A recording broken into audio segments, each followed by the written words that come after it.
What's going on, everybody? And welcome back to another edition of Two Dudes with Attitudes, a wrestling podcast. This is episode 9, I believe. So, everybody tuning in, I appreciate you being here today. And it's Wednesday, which means you have tuned in to a WWE edition of our podcast, which is WWE Wednesday, as we like to call it. And I'm kind of bummed out because it's kind of been a quiet week. I mean, I haven't heard anything going on. Yeah, not much to talk about today. No, in the last 12 hours. News week. Yeah, I mean, it's slow. just, yeah. So, I mean, I think we both had to kind of like wing it, right? Kind of make some stuff up just to kind of fill the time. So, yeah, we'll see how we do. I don't know. I don't know. We'll figure it out. I mean, I was already like packing up for my AEW event tonight, and now I'm like, oh shoot, yeah, that's right. What WWE? Let's get this ball going. Yeah. NXT was last night. So anyway, what's up, my dude? You're back. How's it going? So, as always, I'm Mr. MWO, and with me, my partner in crime, my brother from another mother, the second sexiest man alive, Mr. SSSP. How's it going, dude? Oh, hanging in there. I'm, I know you've got a busy night tonight with AEW Dynamite in LA. Yeah, it's been a chaotic week, that's for sure. So, between all the wrestling we had over the weekend and all the stuff going on in the wonderful world of WWE, it is pure chaos, and I'm here for it. I love chaos. That's how I live my life, in controlled chaos. And so everybody, yeah, exactly. And so everybody knows we're going to cover SmackDown, Raw, and NXT right now, like always. Sure. Our segment today is going to be dedicated to Vince, Stephanie, and the WWE sale. We are going to talk about it. We'll get to that later. So don't just tune out. I was just joking. We know what's going on. Oh, yeah. We are going to discuss it all today. That's going to be our segment, special edition, just for all of the news going on and all the drama. And yeah, man, so I'm excited. I am going to AEW tonight. It's not just Dynamite, my man. It's also Rampage. It's dark. It's like a ton of time. I got to leave in 2 hours because they're letting people in like a couple hours before the show even begins. And I got to drive down there. I got to eat and drink beforehand because I don't feel like paying for $15 hot dogs at the Forum. So, are you going to buy merch? Are you going to get a shirt while you're there? So I have a lot of money put aside. I'm hoping they have. Last time the merch line was literally like waiting for Splash Mountain at Disneyland. Oh yeah. The line was I needed a fast pass. So I'm hoping maybe not. I really, I do want a couple shirts, but sometimes they usually sell them about $10 higher. So $40 for a shirt is kind of like, ugh.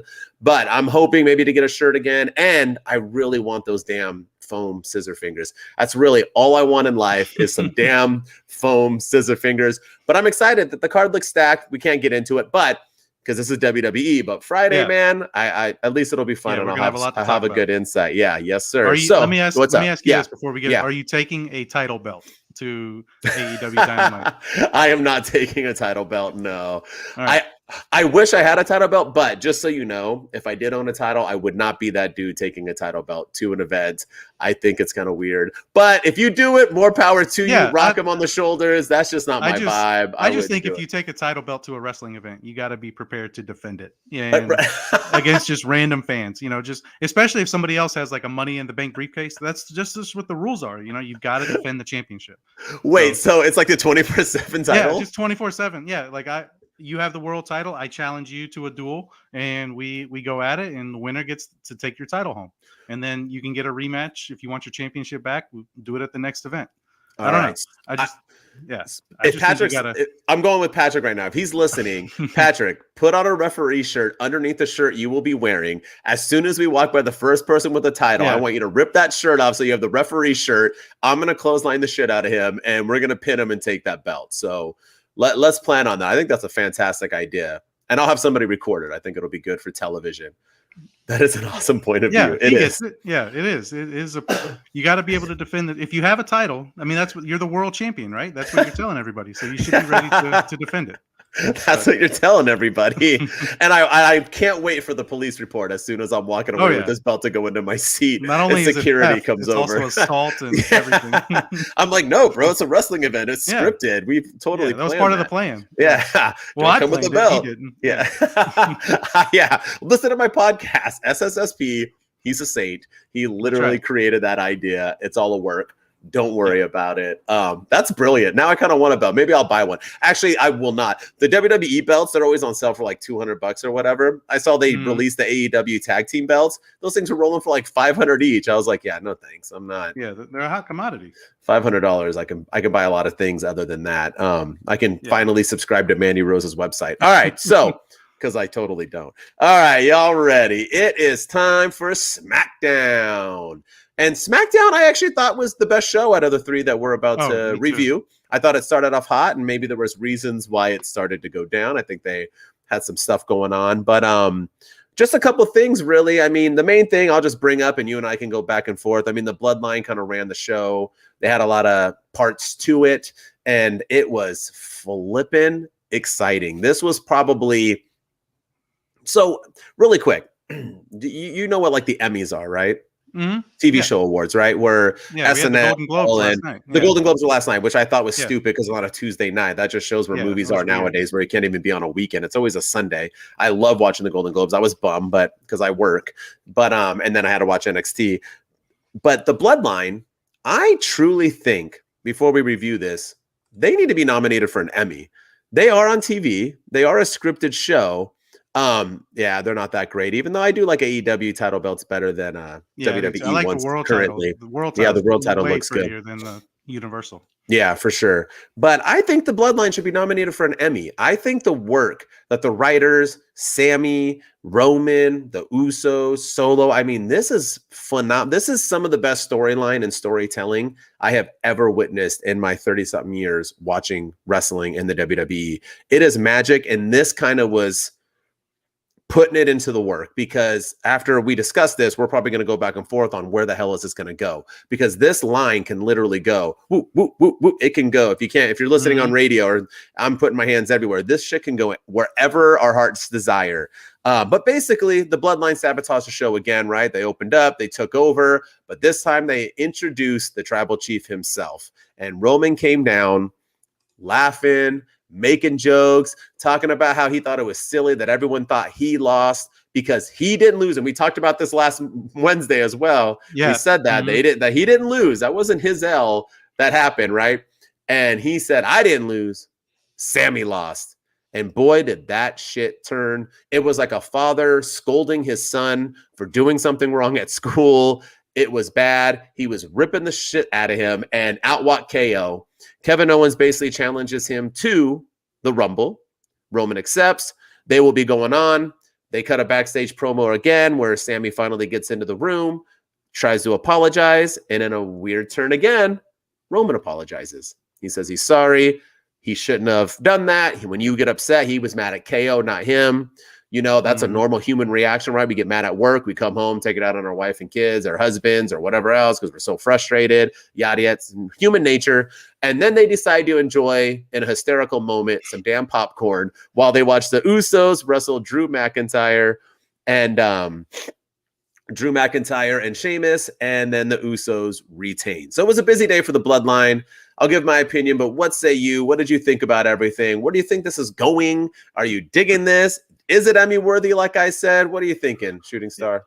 Yeah, I loved it. I thought it was great. Sami Zayn, he has got the best facial expressions of anybody. I think that's what makes it so great, is he can, without saying a word, he can make you feel sorry for him. He can make you feel happy for him. He can make you hate him. He can make you love him just by the look on his face. And when Roman was tearing him up and yelling at him the way that he was, asking if he wanted to be the tribal chief, if he thought he was better than him, I literally felt bad for Sammy because of his facial expressions. And so, yes, I definitely think if not the segment, I think Sami Zayn's acting, his nonverbal communication is certainly Emmy worthy. He's probably him and KO too. KO is a really good actor in WWE, but the two of them I think are the best actors, and they happen to be in the same story together. And so I loved it. I loved all of it. Roman is kind of coming across as a little bit bipolar, which is, he snaps 1 minute and then he's happy-go-lucky the next minute. He's apologizing the next minute. Then he's angry again. So I'm excited to see where this is going, but this is definitely the best thing on WWE TV across all three shows. Probably the best thing in all of wrestling too. It is just so entertaining. You don't know what direction they're going to go in. You don't know what's going to happen next. Just when you think you have an idea mapped out, or you have something, just when you think you know what way they're going to go, they go a completely different way. So I loved all of it.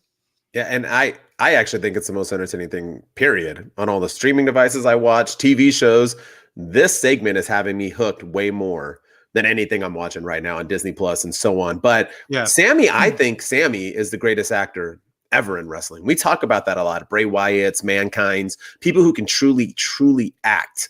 And I think Sammy is by far the best. Like you said, when he was telling him, "Do you think you're better than me? Do you think you're better than me?" And we got to give props to Roman. Yeah, Because he's delivering that shit. That was scary. That was like a father giving it to him. And it looked like he was going to cry. It looks like he was defeated. He was stuttering. He was shaking. Those are real life emotions that Sammy is able to show when it's an act. And in the middle of the ring with so many, this isn't like a play where you have, 5,000 people watching or whatever. That's an arena full of probably 15,000 people. And you're just sitting there with the lights on you, acting like that.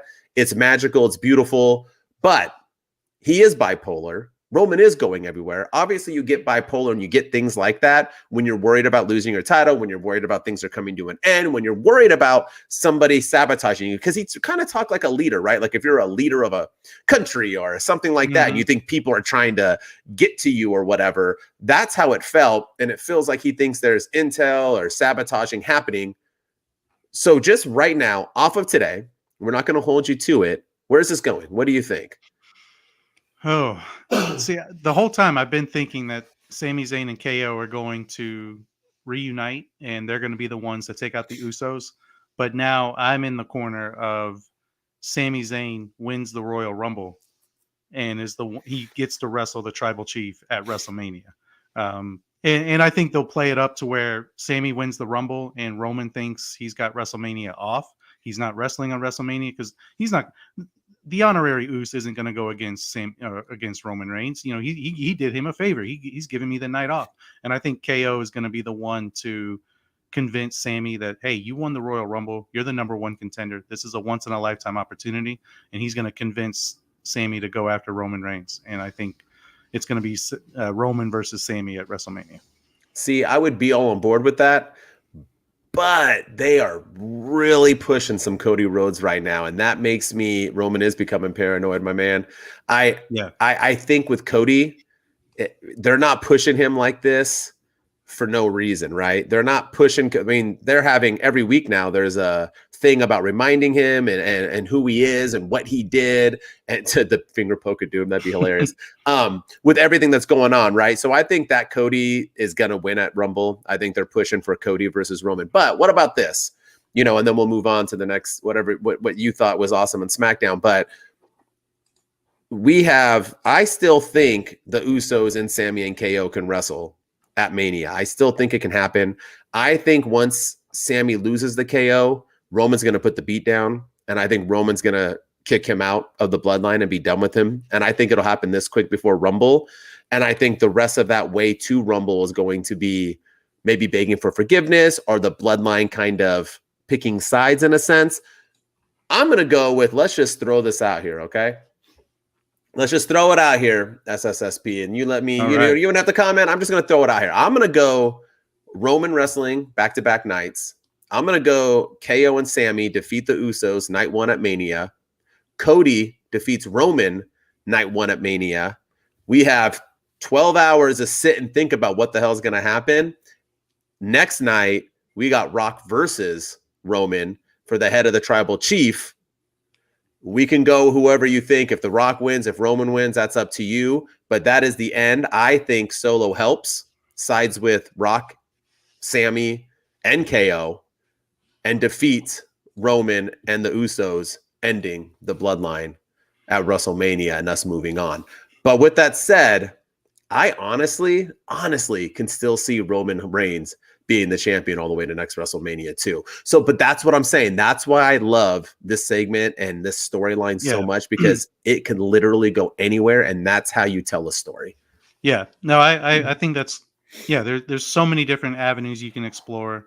Does Roman wrestle both nights of WrestleMania? Where does Cody Rhodes fit in? What about Sami and KO? Solo Sikoa? What about The Rock? There's so many different avenues, and yeah, that's what makes this fun, and that's what that WWE is at its best when it's unpredictable. When you're able to see the finish line, okay, this person eliminated this person in the Royal Rumble, so now that's going to lead to them having a match at WrestleMania.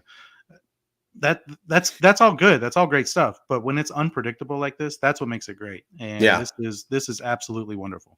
And really quick, just imagine the last 4 of the Rumble being Cody, Sami, KO, and Solo. You would have no idea who's going to win. Imagine that being the final 4. You would have no idea. And so anybody winning, you would be like, oh, shoot. So, I mean, yeah. Man. I would love it if the final 4 of the Royal Rumble was Sami, Jimmy, Jay, and Solo. Oh, and then if they're not going with Cody, that has to happen. Yes, for sure. Yeah. But yeah, I wish that they weren't showing these Cody Rhodes vignettes, just because he's going to get a loud pop, but I feel like he's going to get it would be an even louder pop if it was a surprise. But yeah, that's just me. But another thing from SmackDown that I really enjoyed, speaking of the Bloodline, was that the main event, the tag team championship match between McIntyre and Sheamus, which I love them as a team. It's kind of reminds me of The Bar when those two guys feuded with each other. Cesaro and Sheamus, that is, they feuded with each other, and then I think it was the Raw GM made them partner together, and they became one of the best tag teams. Sheamus and Drew McIntyre kind of have the Bar vibes to me, and I love I love the match. I love the backstage segment of the two of them, pounding each other on the chest, and then talking about banger after banger after banger. Sheamus he's like fine wine. He's getting better with age. As the more he's wrestling, he's really found himself in the WWE. And of course, the Usos put on a hell of a match as well. They always do. Anytime their championships are on the line, they always seem to come through in the clutch. But yeah, anytime these 4 guys are in the ring, it's always a really good match, a badass match. I liked the ending with Solo getting involved, and I'd be okay with a Drew McIntyre Solo feud, maybe even a McIntyre Solo match at WrestleMania. There's again so many, like we just said, there's so many different avenues you can explore. I love that the Bloodline's feuding with not just each other internally. They're having their struggles internally, but they're feuding with so many different people externally as well. And again, it's great stuff. Yeah, and the Usos are wrestling everybody. They wrestle every damn week. Roman attacks Sami and Solo attacks Roman, causing a rift in the bloodline. Yeah, it could be anything. But I agree, this match was a banger. I don't know if they're going to keep with Drew and Sheamus, because Sheamus is in the Brawling Brutes, and that is going pretty well, unless Drew joins. I don't see that happening, but I do like the friendship. I do like them together. I did like seeing them. That's going to be like me and my boy Patrick tonight when we're having drinks before we go to AEW, just slapping each other in the chest and making people chant banger after banger. And then hopefully by that time I'll see somebody with a belt, and I'll be able to stunner his ass and take that title at the bar. At the bar it's legal, because then I can jump in my Uber, get straight to the Forum. They'll never find me. So that's how it'll work. I look like everybody, and I'm not wearing this anyway because I got to jump into my AEW gear soon. But yeah, I agree with you. I thought it was a great way to end SmackDown. And with that said, going into Raw, I had high hopes. It wasn't a terrible show. It had moments. It had a couple moments that I really enjoy. Let's see if we're on the same page. But starting with it, who I got to start with. Maybe you don't, because there's a lot that happened. I mean, my boy Theory, Alexa Bliss, I got to start with my homie, with my actual brother, maybe from the same mother, Dom. I got to talk about my dude, because holy, here's the thing, right? I'm going to say it right now. All you people out there, because there's a lot of you. I would say 80% of you who watch WWE hate Dom, hate where this is going. And I want to say, I love you all. I respect you all, but y'all are out of your mind. If you don't get what they're doing with Dominic right now, then you're just thinking one way, man. You got to see this. They had him, shooting star, and anyone who didn't listen, you watched, but anyone who didn't see, he came to the ring with Judgment Day dressed as a straight up cholo from prison. He had the button up with one button. Bandana. Everything was open, the bandana. And before they completely went to the ring, Homeboy posed how I used to pose in the 90s because I am a 90s kid, got down on his knees and did the Cholo pose, went into the ring, still with the teardrop, and this was a Miz TV episode, and discussed why Life and on the how inside. Yeah. was in prison. And holy shit, it was good. Man, the crowd ate it up. He was awesome talking about, I don't know if I ever see mommy again. It was just good to how he punked somebody in prison, how he found out he needed family. And when they like called him out and were like, Miz was trying to like joke saying, I heard you were in prison for 10 minutes.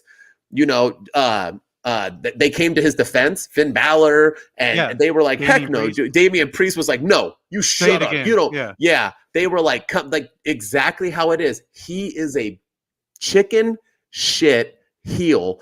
This is the perfect form of a chicken shit heel. He is like literally if you were trying to become a superstar or in the wrestling business and you want to be a chicken shit heel, watch Dom Dom right now. It is masterful. It's art. And I want to add in, I'm just going to blend all this in because it kind of blended in, which led to a huge surprise, in my opinion, of Damian Priest and Finn Balor. Well, actually, they started the tag team turmoil match. Finn Balor gets a rib injury, and Dom Dom has to finish the show and gets the pin. Once again, masterful, beautifully done. The Judgment Day now are going to wrestle the Usos for the tag team titles, and that is bonkers to me. The two heel factions, the two top factions, face off, going face to face. Talk about we don't know where the bloodline's going. Where the hell are they going with this? This is just, it was everything about it. The end of SmackDown just made my life. It made me so happy. What say you, Shooting? Am I just crossing the line here? Because I was like laughing, crying. It's so awesome. And it's doing what it needs. It's a comical gimmick. You are correct. That's the point of it. If you don't understand that, then you're just not getting it. Yeah, I love this too. I thought this was probably the highlight of the night for me for Monday Night Raw was this segment, and just Dom Dom's delivery too. That the when they're asking him, hey, the Miz was surprised to see all of the Judgment Day out there, and Dom Dom says, one thing I learned in prison is you always roll with your crew, and it's like brilliant. Yeah, brilliant. One, quick. I now know how Martha Stewart feels. Just little things like that, and tell me what life was like on the inside. Snitches get stitches. Just the little one-liners that and the way that he delivered them was just like you said, it was masterful. It was perfect. The crowd was eating it up. I dug it. I like what they're doing. I love that the bloodline or the Judgment Day was getting involved in that. Damian Priest and Finn Balor saying that he's a free man, them scaring the Miz into saying that he was misinformed when Dom Dom was in jail for 20 minutes at a county jail and not even in prison. I loved it. But I gotta say, I was a little confused at some parts of it though, and it has nothing to do with the Judgment Day. It's the Miz. Is he a heel still, or is he a babyface? Is he, what is he? Because I felt like he was feeding into the crowd a little bit at first. He was, usually he doesn't let the fans chant Miz TV, but he was like, oh, it's the must-see segment on WWE. And he held the microphone up and everyone says Miz TV. And then he was name dropping John Cena, having been on his show. He was name dropping Roman Reigns, felt like he was feeding into the crowd a little bit. And then it kind of felt, the line where he was going after Dominic for not being in prison and only being in jail for 10 minutes. That kind of felt like a babyface line to call out the chicken shit heel. So I don't know. I don't know what they're doing with the Miz. I was a little confused by it. The Miz didn't really seem to get much of a reaction from the crowd at all. And I felt bad for him because he was been in that horrible storyline with Dexter Lumis. And I think that took some of the wind out of his sail. But yeah, I was just really, really confused with what they're doing with the Miz. Is he a heel now? Is he still a heel? Is he a babyface? What's going on with the? And I know they had a segment. They even had a segment earlier on too with Bronson Reed, and he said, "If you want to keep working with me, pay me." So that tells me that he's still a heel. Yeah. But then his character work in the mic on the Miz TV made him seem like a babyface. So I think he was just trying to be a journalist. I think the Miz is the Miz, right? He's always going to kind of be who he is, and I think they didn't want him to get in the way of what the Judgment Day was doing because it was done so well. So yeah, it was just a little confusing, but no, I absolutely love that segment. I love Dominic. I think he's doing the best work of his career. That's why he was my most improved wrestler last year for 2022.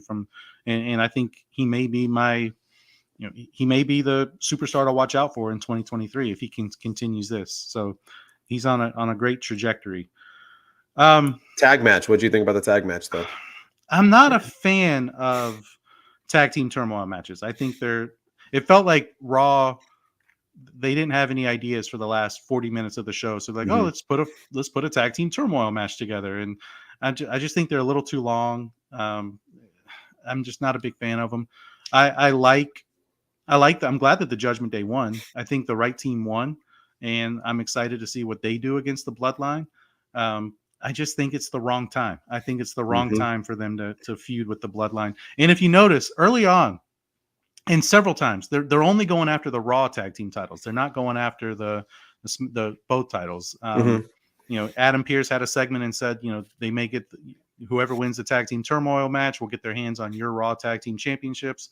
At the end, the Usos were holding up the red belts when they were staring down the Judgment Day. So I don't know.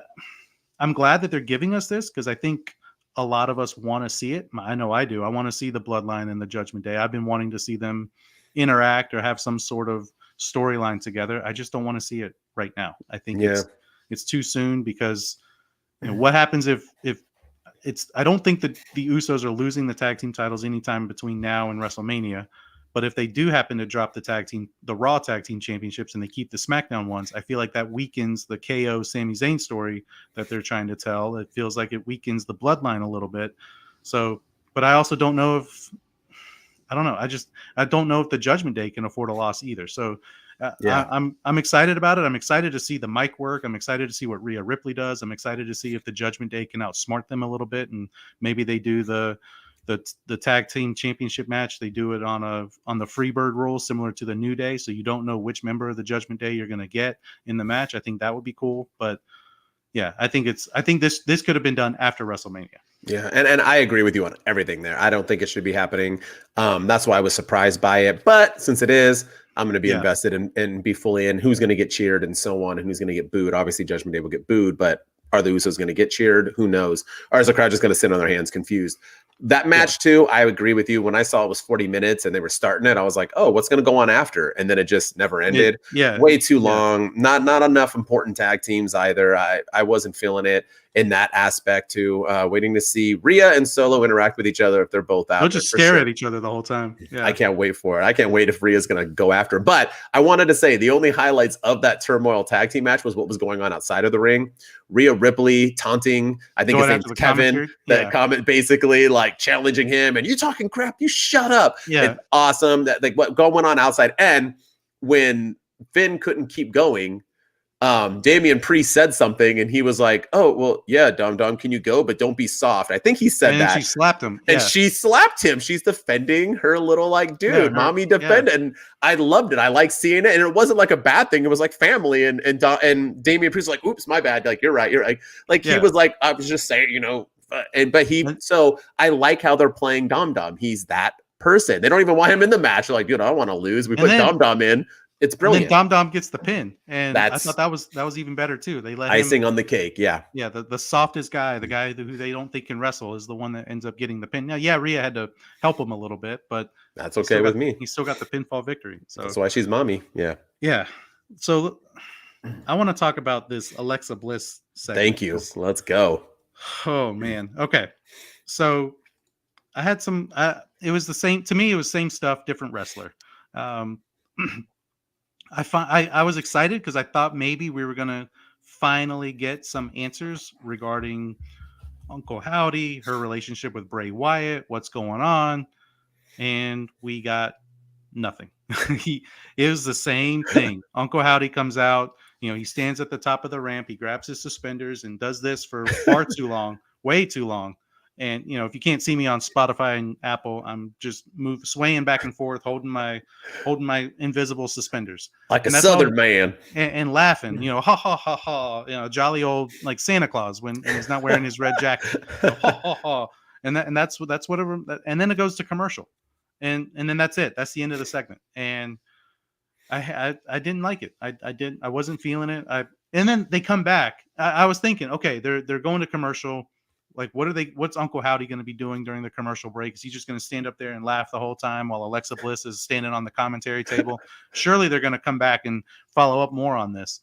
And they didn't. They comes back from commercial, and Bailey and Damage Control are on their way to the ring, and Corey Graves and Kevin Patrick, I think is his name, the commentary team, they make no mention of it. They didn't talk about it at all. They didn't bring it up the rest of the night. It just felt flat to me. Even Alexa's mic work felt flat to me. I didn't like that she was talking about, when I become the Raw Women's Champion, when just last week you walked out of the match in the middle of the Raw Women's, you could have won. You could have had the Raw. All you had to do was pin her, and you would have beaten her. But you just walked out of the ring, and now all of it. I liked last week when it made it look like she didn't care about the title. She cared about inflicting pain. And then this week she's talking about using her hands and adding more scars to the face of Bianca Belair and winning the Raw Women's Championship. I'm like, but you. I don't know. It was like, now you care about the championship, but you didn't care about it last week. I don't know. It just, the whole thing just felt flat to me. Yeah. So fans are fickle, right? Of course. Us fans are fickle. And I'm not calling you fickle, but we are fickle. So we as fans always want long-term storytelling, right? Oh yeah. We want, this is the slowest of slow builds. This is building as a snail is there. It is fickle wrestling. I wish I had the Brian clip, but I don't. We complain when things move too fast. We complain that we rushed Bray last time, and now most of us are complaining that why the hell are we not getting to the point? Alexa Bliss comes out, and my first thing with this was I didn't like the way she was dressed. And I don't mean that in a bad way. I mean, she came out in yoga pants, a crop top of her shirt. That's not intimidating to me. She didn't really look like somebody who was evil, because the first thing she does is kneels down and gets into Corey Graves' face and basically says she's the face of evil, I think is what she said, or it's correct, the face of evil. Girl, you look like you just got back from like yoga class. That's not the face of evil. If you're going to have her be this like intimidating character, don't have her dressed up in gym clothes. Have her have a different look, like at least a little bit dark. Look at Rhea. Rhea's dressed, crop toppy and stuff, but she looks more BA. She's fitting. She's not in yoga, but she's fitting her. Maybe I just have something against yoga pants. I don't know. When I say a girl in yoga pants, I'm assuming you're trying to look sexy or you're going to the gym, right? You're not over here representing your evil side. So that was 1. 2, what she was, I mean, her promo was okay. I just last week, or 2 weeks ago, talked about how she was like my favorite actress in the WWE, and then she comes out and kind of let me down a little bit. Maybe it just was her script and what she was reading off of. Maybe she didn't deliver it from the heart. I have no idea, but I don't mind them building with her and Uncle Howdy. I'm glad they finally met. But once again, like you, he comes out and nothing is said. Nothing happens. They show the video thing and it's flashing about her and this and that. But I don't know what it is about Uncle Howdy that he just, when he came out with like that half mask when he wrestled, right? He had like, it was a different mask. It wasn't the same mask, correct? No, I mean, it was so dark, but it was a different mask. I liked it. Okay. It looked a little bit more, this mask that he comes out with when he's just old Uncle Howdy, he looks he still looks like a Chuck E. Cheese character. He looks stupid. It doesn't look intimidating to me. And it just keeps throwing me off. Now, am I looking forward to all the yes, I hopefully all the slow burn and us fickle fans over here eventually get our payoff and it's worth it in the end. I'm not giving up on it, but I'm still not feeling it. I'm like you, shooting star. I'm just not, I don't see where it's going. And I liked it and I wanted to. When I saw him coming out, I was like, yes, here it is. And then it ended, like you said, and we'll get there. Yeah. Yes. Dark attire, dark makeup. Yes.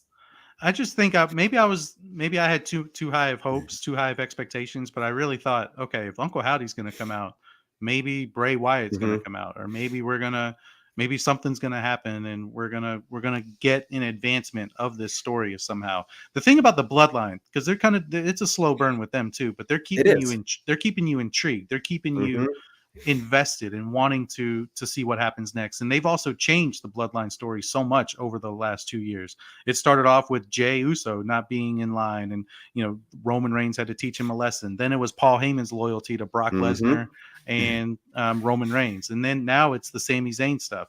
And but this stuff, they're just not. This has been going on since October, and it's the same thing every week. It's Uncle Howdy comes out, there's no reveal. Uncle Howdy comes out, there's no reveal. Oh, well, Uncle Howdy meets Alexa Bliss. That's the one difference, but there's no reveal. There's nothing going on, and yeah. So I just think I'm okay with the slow build if they keep me invested, and I just don't feel invested at the moment. I 100% agree with you there. And that's what makes us not fickle fans, is that in 3 months, all we've gotten is an upcoming LA Knight match and Alexa Bliss being the face of evil. Other than that, we've gotten Diddley Squad, the Bloodline every week, and all those changes you just mentioned. There are stories within all those stories as well. It's new every week. It's fresh. It keeps us going. With that said, we're going to move on to NXT. And oh my gosh, man, I was looking forward to New Year's Evil. I was jacked. I was pumped. I was living it. Then I watched it and I was like, damn it.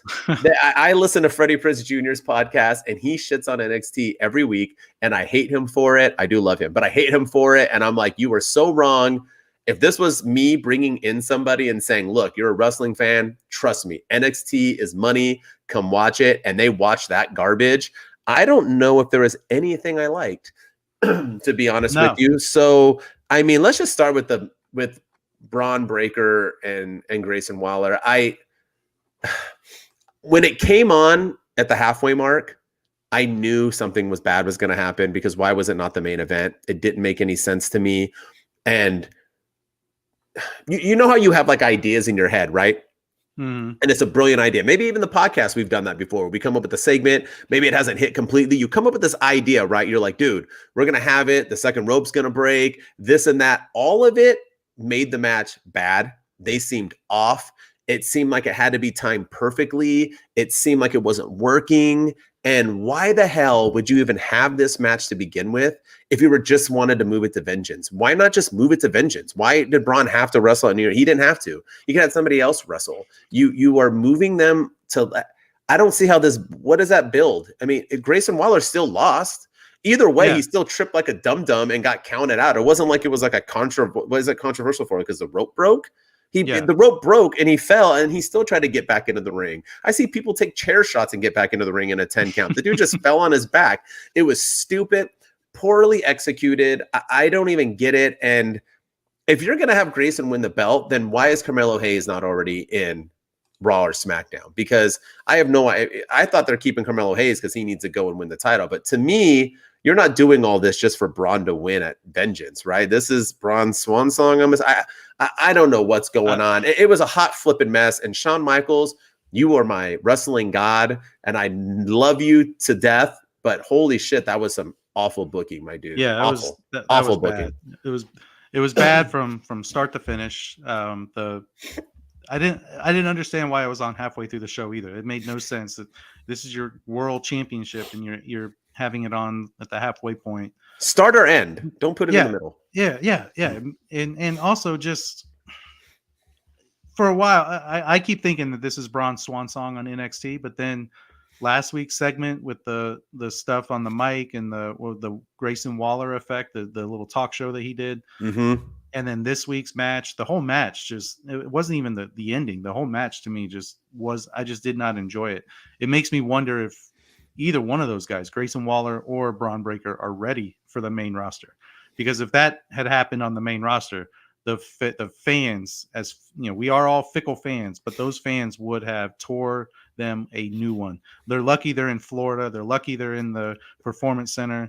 They're lucky I think they were in the Performance. Because Vengeance is in Charlotte, my side of the world. But they're in the Performance Center for last night, and those fans are a little bit more friendly to the developers. But here at on the main roster, that would not have flown. That ending, the match itself, they would have been booed out of the building, and just makes me wonder if they're even ready.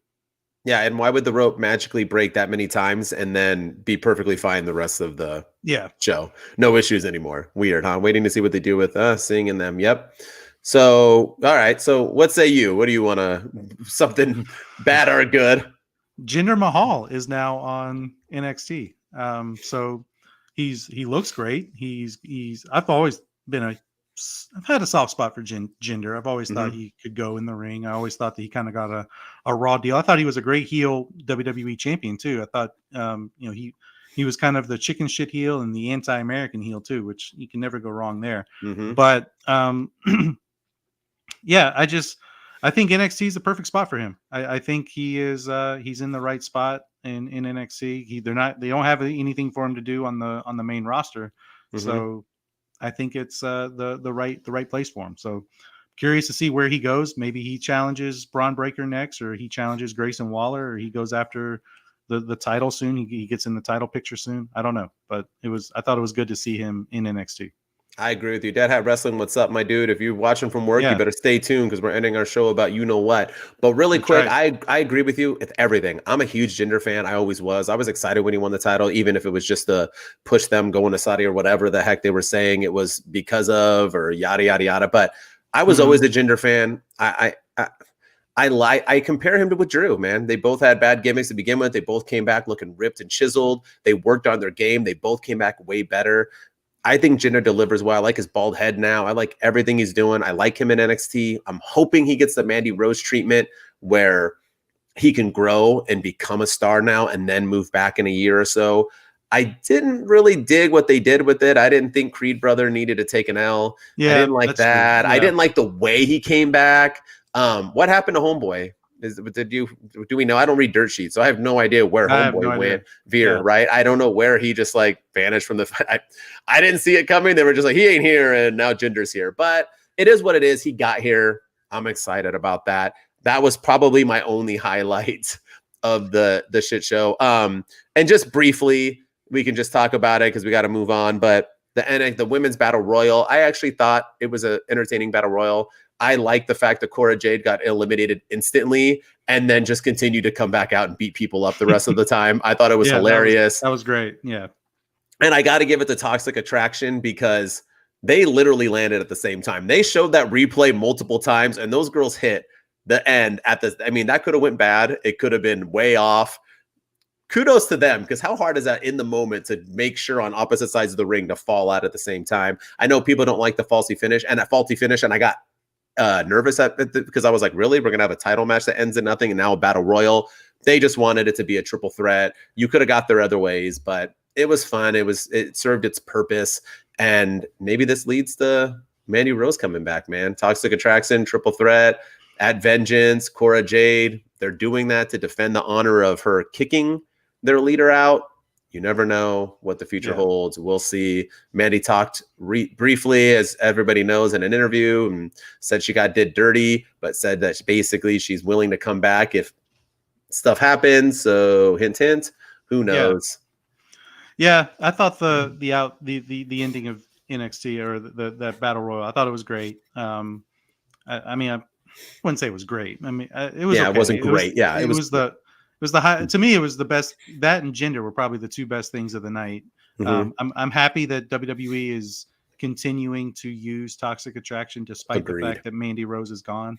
Because I was worried about that okay, Mandy Rose is gone, now we have nothing for these two, so we're just gonna brush them aside and build up another tag team or something. But I love that they're still pushing them. I love that they're still using them, and I love that both of them are getting a title shot. And I'm curious to see what happens. I'm excited to see Roxanne Perez come out and stare both of them down. I think it's going to be. I think Vengeance is shaping up to be a good show. You're going to have Grayson Waller and Braun Breaker again in a steel cage. You're going to have the women's NXT Championship match with Toxic Attraction against Roxanne Perez. I think it's going to be a pretty good Mhm. show. So, I wouldn't sleep on it, but No. I would have fallen asleep if I had to watch this NXT show again from last night because it was bad. I But mean, yeah, we're yeah, not perfect, right? There's always misses. yeah, hopefully Vengeance delivers because Yeah. I think the talent there deserves it. I agree. I agree. And that was our week in review for WWE. And we're going to go into our segment in a second. But I just want to let everybody know, thank you continuously for following us, for watching us. Our views are doubled from last week to this week for our last AEW Friday episode on YouTube. Get on Yeah. there on Twitch as well. We appreciate you guys. Hit those 5-star likes on Apple Music and Spotify. We're getting a lot of views on there. we're growing, and we just want to say thank you to anybody who listens to us. We appreciate it. Keep it up. And yeah, SSP, correct. I mean, we're grateful for it, man. We like it. We like that you guys there hasn't been a lot of bad comments, no bad reviews. People seem to keep tuning in. That means you enjoy us being an actual pro wrestling podcast, where we have a podcast based solely on pro wrestling. So yeah. And what's crazy is we started this about a month ago, and on Friday we're going to hit double digits of our episodes. So it's been, you guys make us want to continue doing this with the feedback we're getting, the love that we're getting, the views that we're getting. So, we're doing this, we do it because we enjoy it, but we also do it. We enjoy the interaction with all of you, and you guys keep us wanting to come back. So we're going to do some more stuff like watch alongs and some more fun things. We have some cool segments on the horizon here in the future. And some really great things coming up in within the next couple of weeks. So keep on tuning in, keep on liking, keep on subscribing, keep on following, all that fun stuff, because we got some big things going on. Yeah, and we have, I'll go ahead and throw it out there. We have a special guest that will be on our show next Wednesday for our WWE Wednesday.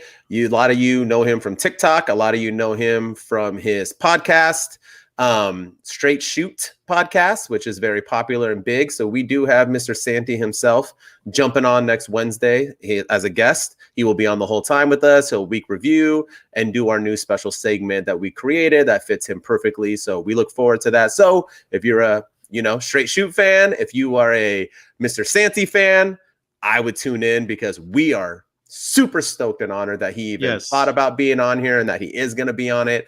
And we look forward to next Wednesday. So it should be exciting, especially with all this news. There might be even more news by then that we can break in. So it could be a fun-filled episode. So we look forward to having Santi on there. And I wanted to throw that before we move on to our segment. So yeah, for sure. Yeah, we're excited to have him on. I'm a huge fan of Straight Shoot. Have been since I joined. I think they were the first thing I followed on TikTok. Me too. The little Guess the Wrestler game, and like, okay, I can get behind these guys, and they're good dudes. Him and Steve, and yeah, we're excited to have one half of Straight Shoot on. We're gonna have to change the name to three dudes with attitudes next week. And hopefully we can have Steve on it as well, because we like them both. Absolutely. So I look forward to that. I mean, you're right. The only reason why I even know what a wrestling TikTok is because of Straight Shoot. So I appreciate them coming. It's like full circle. So with that said, we normally do special segments. We try to change them up every week and bring them on. But this week we decided just to make our segment all about Vince McMahon. Yeah. You're fired. So I want to throw out a disclaimer, and I think Shooting Star Press agrees with me. We here on Two Dudes with Attitudes are not a dirt sheet. We do not really dig dirt sheets. I don't hear anything. The only reason why I even heard about anything last night that was going on was from friends texting me and saying, dude, you're going to talk about it on your podcast? Dude, you're going to TikTok about it? Are you hearing all this? I don't go on them at all. I hate it. I don't like having things spoiled for me, and I hate dirt sheets in the sense that they are just promoting information for clickbait, and I don't like that. I don't like having anybody's name talked about in any way unless it's factual, and most of the time these dirt sheets are not factual. I'm assuming as I'm doing this promo, Shooting Star is going to check in on things to see if we're missing anything. We don't want to do that live. So as he's doing that, I'm just going to fill us in with what is happening, and we are not going to talk about hearsay. We are only going to talk about things that are pretty much facts. Vince McMahon stepped down from the WWE as the chairman and the CEO about 6 to 8 months ago or so. I don't know exactly, but around that time, due to allegations of sexual assault and harassment within his company with employees. He left. He was told to leave, and basically Triple H and Stephanie McMahon stepped in, Stephanie being a co-CEO with Mr. Nick Khan, and Triple H being the head of creative. Stuff has been going well. Things have been brought back.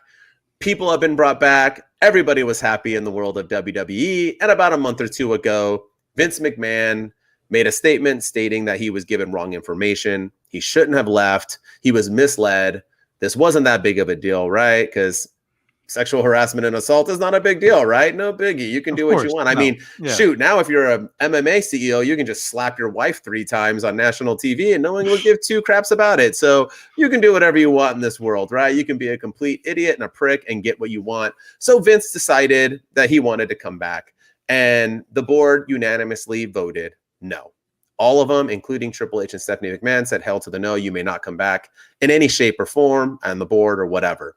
So a couple days ago, maybe a week ago, once again, this is just me throwing it out there. These are not all 100% accurate. I'm just winging from what the top of my head is that Vince McMahon put out a statement saying, this is his own words in a way, and I will paraphrase it, not quote unquote, but he said, I am the majority shareholder. And if you guys want to try to sell this company or have any thing going on in the long run, you better bring me back or else, or I will basically sabotage it because I have final say. So he was welcomed back onto the board. I think 2 days ago, was it? I know everything's flying by so much. Yeah. He came back onto the board. He brought back 2 people that he had fired in 2020 because they weren't on board with him with the Peacock sell. They wanted to stay with the WWE network thing going on. Then 2 people got fired that were actually helping him with the cases. I'm not helping him, but being against him with the lawsuit. So they got fired and 2 others stepped down. Then literally, I don't know however many hours later, last night confirmed by Stephanie McMahon herself, she resigned. She is no longer in WWE. Triple H is still in creative. Nick Khan is still the CEO. And then all of a sudden, this new board unanimously, who a couple days ago were like, heck no, you can't come back, now all voted him to once again be the chairman of the board. Vince McMahon is back. That is us in a nutshell. What we are going to do here is give our opinions on what we think can possibly happen, what it means about Stephanie. The WWE obviously is going to be sold. Who will it be sold to and why? I know we got about 10 more minutes of the hour, so we'll probably go a little bit over. This is a big deal. But what we're not going to do is talk about hearsay, talk about the Saudi thing yesterday and yada, yada. We're not a dirt sheet. We just want to give our views and opinions and see what you guys think. And we'll probably go back and forth. So, Shooting Star. Yeah, I think you start. You go, whatever you want to do. I was just looking at my phone to make sure we didn't get burned with nothing was sold yet, right? Okay. No. The only thing that they're selling is apparently Dexter Lumis and Johnny Gargano and Rick Steiner are on the bump on WWE Network, but on Peacock, starting at 1:00. But nobody's watching that because they're all tuned into our podcast right now. So damn right. But apparently, Johnny, that's the latest. That's the latest breaking news from Twitter. WWE is that Johnny Gargano, Dexter Lumis, and Rick Steiner, for whatever reason, are on the bump. So, all right. Yeah, should be great. But no, I think this is all. It's such a whirlwind, and it's a lot to process, and we don't know how this is going to play out in the long run. We don't know what angle they're going to go and in which direction they're going to go in. I do think that this is not going to be pretty. I think it's going to be nasty. I think there's going to be some hurt feelings along the way, but maybe between the fans and Vince, or Vince and his family. I think there may already be some wrestlers. There may already be some resentment a little bit, and some just it's fear of the unknown. I think that's a lot of what it is. There's a lot, and I've worked in corporate America, and I've been a part of an organization that has been sold, and I've been a part of a company that has bought another company. And when you're an employee and that's going on, it sucks. It is not fun. You don't, either way, whether you're the company that's buying or you're the company that's selling, it sucks because you don't know what the future holds. You don't know what's going to happen. You don't know who your new boss is going to be. You don't know if they're going to want their people in. You don't know if they're going to take all your people out. You have no idea. And I think we just have to wait and see and find out. And it's just, I have this feeling that Vince is going to weasel his way back into a CEO role, or he's going to weasel his way back into the head of creative in the WWE. And that's my big fear, because, if that happens, then what happens to Bray Wyatt? What happens to Sami Zayn? What happened? Who's the one to dethrone Roman? Is it gonna is it gonna be Omos? Is Omos gonna main event WrestleMania now? There's little things like that. What's gonna happen with the current stories that we have? What's gonna happen with the future? Who's gonna get called up to the main roster? What direction that Triple H had going is, which way is Vince gonna take it? So I have this feeling he is gonna weasel his way into the creative, and I have a feeling he's gonna. And maybe he makes it a condition of sale to whoever he sells it to, whether it's Disney, whether it's who I guess Disney or Comcast or Universal, whoever. If he maybe he makes it a condition of sale that I don't agree to this unless I am the CEO and I'm in charge of your creative, and he has final say, he has final approval on it, and he won't finalize it any other way. So, and maybe they agree, and maybe they let him back in and he runs the company that way. I have this feeling that he's going to do that. So all this is going on. Vince would defeat Brock, beat Roman at WrestleMania 2 nights. Yeah, I can see that. That's good, Patrick.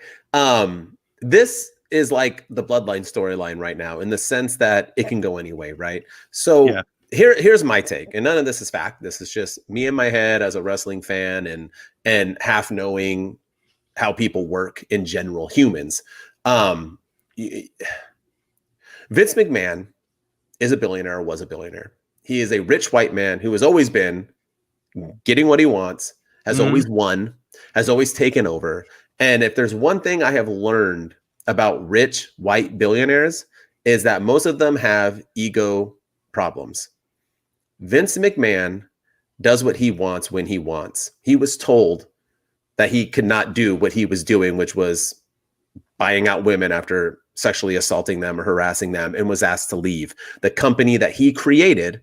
Basically, I know his grandpa did it, his dad, but he made it what it was with WrestleMania and how big it is today. A world, global wide entity was Vince McMahon. And he left. And I guarantee you in his head, he thought, good luck without me, it'll crumble. And the WWE in the past 6 months has done nothing but thrive. And Vince hates that.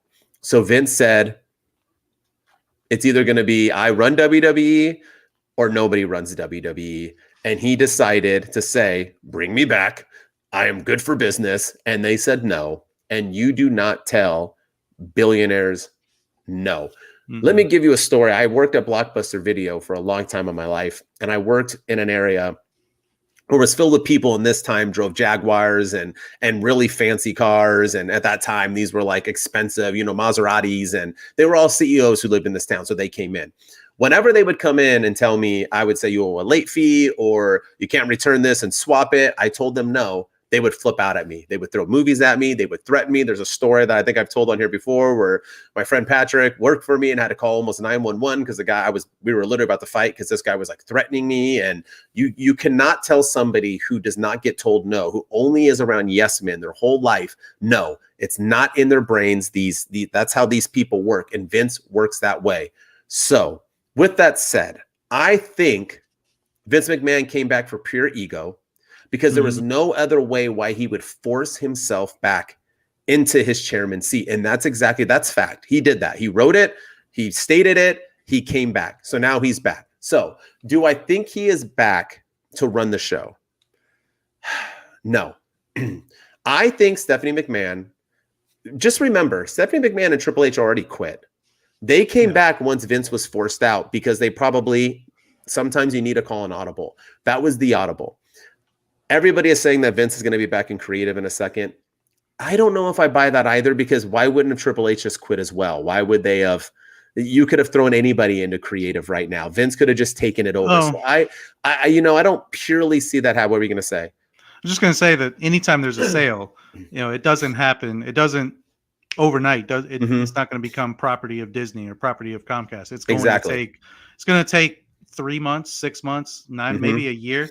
And so maybe Triple H didn't quit because he knows that, he's still going to be the head of creative through WrestleMania. Or he's the head of creative through, I don't know, Money in the Bank or something like that. And then it's going to switch. And so maybe he's staying on to see these current stories through. And I hope so, because, geez, I want to see what happens with the Bloodline. I want to see what happens with the Usos, and I want to see what happens with this Uncle Howdy and Bray Wyatt stuff. And so I hope he sticks it out and we get some resolution on them. But I think that may be why he didn't quit right away, was because he wants to see the current stuff through.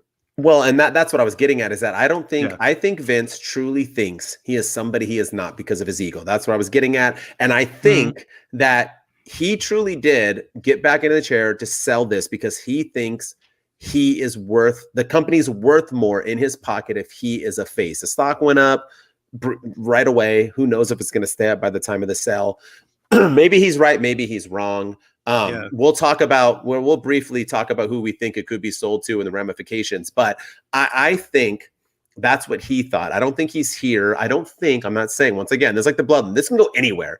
And I think if a company did buy it, this is not like a normal. I've been in companies too where they got bought out and sold, usually because they're, not thriving or need help. Yada. This isn't the WWE situation. This is Vince just wanting to sell it because if he can't run it, nobody can. So I think he's trying to move on with it.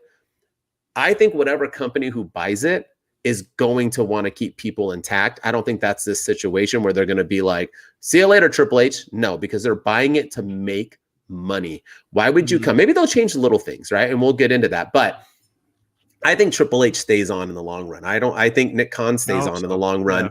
And I can see Vince McMahon staying as a chairman depending on who buys it. I don't think Vince is going to fully take over creator. I don't think people need to run to the hills yet. I think as human beings, and especially wrestling fans, we get so nervous and so we jump to the conclusion. Last night, TikTok was blowing up. Everybody wanted to have an opinion. This is what's going to happen. This is good. But we ain't about that life. And I ain't about that life. No, I don't jump the gun. I think Vince is here for pure ego. I think he does want to sell it. Maybe I'm wrong, and we will see. But I think in the long run, I think we do keep Triple H intact because I think he would have left. Why would he? If he even thinks in 6 months I'm not going to be here, why run with it? Stephanie was like, but he can do so many other things. Triple H is making good money. He's not going to run his be tight. Being in the creative process is not easy. That's not he just wakes up and, oh, here you go. Here's my script. No, that takes a 3-hour show together too. Yes. Not sleeping this. Why do that to yourself unless you're in it for the long run? I think he would have quit. If you don't hear it today of him quitting, I think he's in it for the future. But with that said, buyers, like we said, we'll talk about 4, right? Shooting. So we'll talk about Comcast, Universal, Disney, and Saudi. Which one would you like, and why? And which one do you think would be bad? I mean, obviously this can go any way. What are you thinking? Yeah. What are you hoping for? Because obviously I think we can all confirm that a sale's happening, right? The company's going to get sold. I think that's almost a foregone conclusion. That's the point of this, right? I think we can all agree on that. It's not like a rumor. I think it's gonna happen. I think I would like Comcast, which is NBC Universal. I would love them to buy the WWE. Are they all one? Comcast, NBC, Universal? That's not 2? Yeah. Comcast owns NBC and who owns Universal? Yeah, or Universal. Comcast owns Universal, which owns NBC. NBC. Okay, so that's one. So that's only 3 choices then. I thought there was another one. I don't know, but yeah. There's Tony Khan. That ain't happening. I'm not going with that. But no, I think NBC Universal should take them. They already have the library on Peacock. They already have they have the familiarity with WWE. They have the long-standing relationship with WWE because they've been on Sci-Fi. They've been on the USA Network. Mm-hmm. They've had WWF Saturday Night was on NBC a couple of times. They already have a long-standing relationship. They seem to understand the wrestling business. It seems like they would have relationships with guys like Triple H. They would have relationships with Nick Khan and Vince. So I think it makes more sense for Comcast or Universal to buy them. I wouldn't be opposed to Disney buying them because Disney, they have the Marvel movies, and the Marvel movies. I think people are afraid of Disney because they're going to turn it into Mickey Mouse, and it's already kid friendly. They're going to make it even more kid friendly, but they own the Marvel movies. They own Star Wars. They have some, they have some non-kid friendly things on Disney Plus. Deadpool is rated R, and that's on Disney Plus. And I think Logan from the Wolverine movies on there as well. There now, yeah. And so I think Disney would be a good option too. I don't think you can go wrong with them. And my question would be, with Disney, do they put Monday Night Raw on ESPN? Do they put SmackDown on ABC? Or do they put it all on Disney Plus? Do they get the entire library? How does all that work? So I wouldn't be opposed to Disney either. I don't want them selling to Saudi. I don't think that's a good investment in the long run. I think it's a PR nightmare. You'll lose. You have a potential of alienating half of your roster, which are females. You've been building the women's division, the women's revolution, and then you would probably alienate your female rosters. You have Sami Zayn, who can't even go into the country of Saudi Arabia because of his Syrian descent, and he's probably your most popular superstar at the moment, one of your most popular superstars at the moment. You risk losing him. KO, he's very staunch in his political beliefs. I think even guys in AEW that may be wanting to go back to the WWE when their contracts are expired, I don't think they're going to want to go back. Bryan Danielson ain't going to want to go back if Saudi Arabia is running it, because he's been very, very adamant when he was in WWE that he's not going to Saudi Arabia for any of the crown jewel stuff or any of the pay-per-views. So John Cena can't go there. That means they probably wouldn't get The Rock. There's all kinds of ramifications if they sell to Saudi. And then also I know Saudi Arabia, they have the LIV Golf League, where they've taken a lot of current PGA stars, and they offered Tiger Woods $1 billion to come be a part of it, and he turned them down. But apparently what I'm reading with that is they're having a hard time finding a TV deal for that golf thing. And so it's almost like, who's going to take them on? What arena is going to want to host Monday Night Raw if they're owned by the Saudi government? Nobody's going to want to take that PR nightmare. So I don't think Saudi Arabia is in the best interest of the WWE to be sold to. So I mean, I think that's a given, and I fully agree with you. Yeah. I think it all depends, right? To me, as I stated, Vince McMahon's, it's all about his ego, and Vince McMahon only cares about himself. I'm sorry. It's true. If you ask wrestlers who have been around him, I mean, not all of them think he's a bad guy. A lot of people think he's a good guy. A lot of people think he's a cool dude. He's funny, this and that, but they all agree that he is 100% about himself. And I think if it's true that all he wants to do is sell the company, then he will sell it to the highest bidder. And if that happens to be Saudi, he will do it, because he will be gone. He won't be a part of it. He can move on. Or he can sell to them because maybe they won't care about his allegations. He can stick around.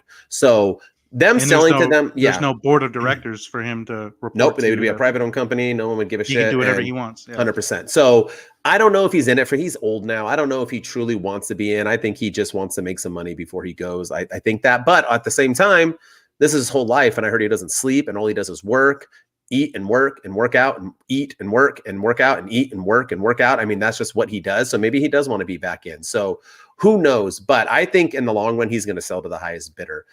What do I think? I think Peacock with the Comcast and NBC Universal, I think that would be fun, because I know a lot of people are talking about Disney and how you'll have like a WWE land and so on. I don't think so. I think the only chance you have if you want a WWE themed world at a theme park would be Universal. I think Universal Studios likes to buy out things and make lands. They've made a land for literally everything they own.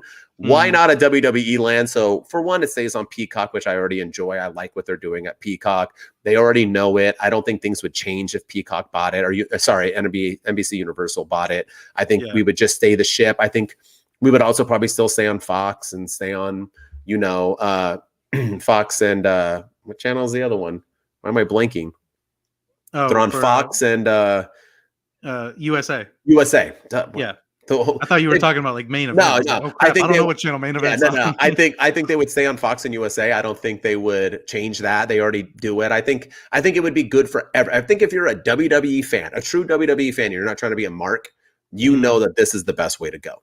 Disney, I think that's the second best option. I think it's nice because Disney owns everything, and they didn't ruin Star Wars for me. They didn't ruin Marvel for me, and I was fearful of that when they bought out. So I do trust the process of Disney. The only thing I don't trust with Disney is that they are a movie TV show company. And even though the WWE is a TV show based scripted, I don't want it to become that type of show. And I think they would. I think they would probably get their own writers. I think they would let Triple H still do his thing, but I just worry that it would become too hokey dokey. And I also don't want to see people on it all. I don't want to see Yoda appear all the time. I hate that about AEW.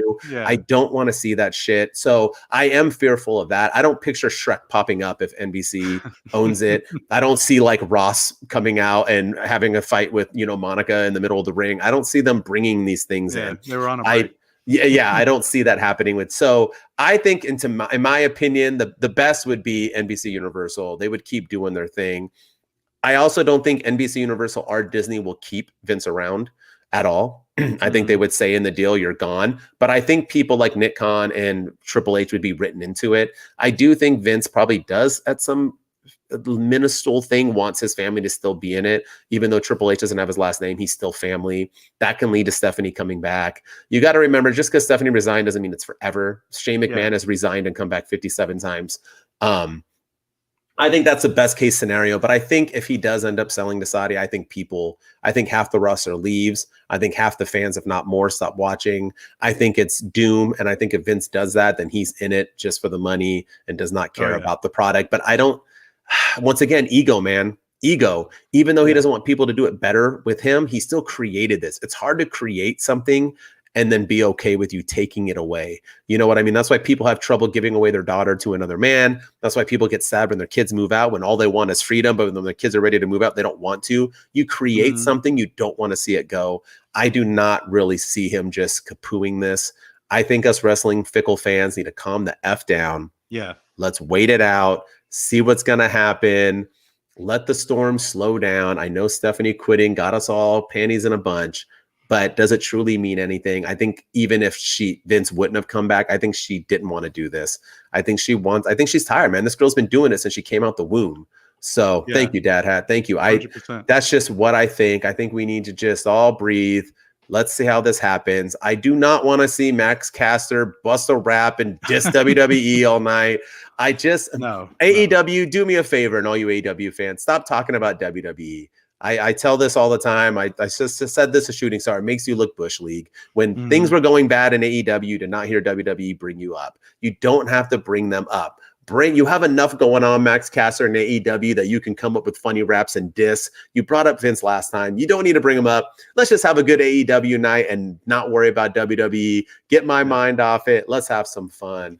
Any last thing, shooting star? I was going to bring up AEW. I think, honestly, if Tony Khan just keep his mouth shut, I think he can really benefit from this. I don't think with all the, and again, I'm just thinking of things from an employee standpoint, having been a part of a company that's had fickle leadership and, a change in leadership. I don't think FTR is going back to WWE anytime soon. Not if they don't know what's going on. Is Triple H going to be there long term? Is Vince coming back to creative? All these questions that people are going to have. I hate that this is coming out right around the time of the Royal Rumble, because the Royal Rumble usually that's the time of surprises. If they are going to have Matt Cardona in the Royal Rumble, is he calling them up now and saying, actually, I don't think I'm going to do this anymore because Vince is the one that fired me? And if he's coming back and running things, and what's the end game, what's the long game? What about Nick Aldis? What about anybody that wants to come back at the Royal Rumble? William Regal just left AEW to go back to WWE to be with his son. He did go back to be with his son, but he was also there because of his relationship with Triple H, and Vince is the one that let him go and all that. And I'm sure he's probably maybe putting in a call to Tony Khan to say, like, hey, can I come back? I don't know. I just think that anytime there's a change in leadership, people are quick to panic, and I think AEW can really benefit from this if they book their talent right. They've used their stars right. They may not lose people to WWE anytime soon because of all the changes at the top. So, well, on this note, just remember two of my biggest wanted surprises that I don't know if they will return. Nick Aldis and Matt Cardona. Yeah. I want them to come to WWE. I wanted them with Triple H, but now I'm not so sure. Hey, Cardona just posted a not so negative thing about WWE on Twitter. I forgot what it said. Something about like, that's why I love WWE or something. He wrote something like that. I don't remember it off the top of my head. I saw it and was like, all right, he wasn't blogging it. Yeah, but he didn't. Anything can happen in the WWE. Yeah, something like that. So he still might. Here's the thing. Just remember. Last note, because we do got to go. Remember. We are only hearing what we are allowed to hear. We are only being told what we are supposed to be told. Why is this happening before Rumble and Mania season? Maybe it's to put eyeballs on the damn product. Maybe this is a way of saying, hey, Vince is coming back. We already know he's just going to try to sell it. Let's push this shit out here. It's not going to happen until after Mania. Let's get some more viewers, get some eyeballs. And you don't know, backstage, these wrestlers could be being told everything. Yo, this is what's happening, okay? Don't worry. Stay safe. Nothing's going to happen. And I heard that's what Stephanie already did. And that's what Nick Khan already did. So we don't know what's truly going on back. These wrestlers could be sipping wine and being happy right now, and all of us fans are the ones going bananas. Yeah, we're the and ones the media. worked. Yeah. You know what? Getting worked. Exactly. So on that note, let's see. I'm assuming next Wednesday with Santi, we probably will be talking about it some more. So don't forget, next Wednesday, same time, same bat time, same bat channel. We will have Mr. Santi himself, one half of Shooting Star Press, one half of Straight Shoot. I'm one half of Shooting Star Press, one half of Straight Shoot podcast on here. We're super excited. Thank you for tuning in as well. Please like, follow. We get a ton of views. We need those follows. 5-star review us on Apple and on Spotify. And I thank you for being here on a fun-filled episode. Hopefully, we gave you enough information that you were hoping for. Apologies that we're not all dirt sheety up, but we like to just, talk about as facts and opinions as we can. I am Mr. MWO. And I am Shooting Star Press. Follow us on our socials, TikTok, Instagram, all that fun stuff. And like and subscribe. Don't forget about us. I'll be at the forum tonight for AEW. If you're going to be there, say hi. What's good? Come say what's up. Look for him. Yeah, look for me. Look for me. Maybe he'll come home with scarf on. He'll come home with a new championship belt. I might. Don't bring a belt. You bring a belt, you're getting your butt whooped. That's right. All right. Thank you. All right, guys.